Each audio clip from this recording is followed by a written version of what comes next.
പാലക്കാട് വടക്കഞ്ചേരിയിൽ യുവാവിനെ മരിച്ച നിലയിൽ കണ്ടെത്തിയ സംഭവത്തിൽ സുഹൃത്തിനെ പിടികൂടി. ചൂലിപ്പാടം സ്വദേശി ആഷിഫാണ് അറസ്റ്റിലായത്. മുഹമ്മദ് റാഫിയെ കഴിഞ്ഞ ദിവസമാണ് മരിച്ച നിലയിൽ കണ്ടെത്തിയത്. ഇരുവരും വൈദ്യുതക്കെണി ഉപയോഗിച്ച് മീൻ പിടിക്കുന്നതിനിടെയാണ് റാഫിക്ക് ഷോക്കേറ്റത്.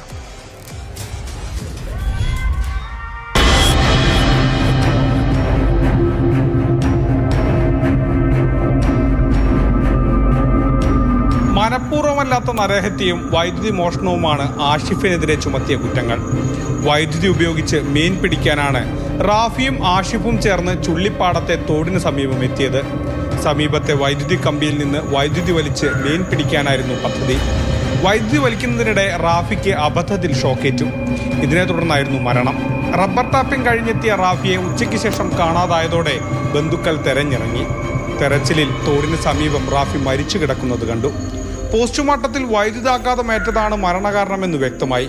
പിന്നീട് നടത്തിയ അന്വേഷണത്തിലാണ് സുഹൃത്തായ ആഷിഫ് പിടിയിലായത്.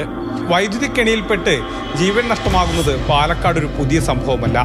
ഇതിനു മുൻപ് പാലക്കാട് വാളയാർ അട്ടപ്പള്ളത്ത് വൈദ്യുതി കെണിയിൽപ്പെട്ട് അച്ഛനും മകനും മരിച്ചിരുന്നു. അട്ടപ്പള്ളം സ്വദേശികളായ മോഹനനും അനിരുദ്ധുമാണ് അന്ന് കൊല്ലപ്പെട്ടത്. കഴിഞ്ഞ മാസം ഒറ്റപ്പാലത്തും പന്നിക്ക് വെച്ച വൈദ്യുതി കെണിയിൽ നിന്ന് ഷോക്കേറ്റ് വയോധികൻ മരിച്ചിരുന്നു. സമീപവാസിയായ ബാലകൃഷ്ണൻ പോലീസിന്റെ പിടിയിലായി.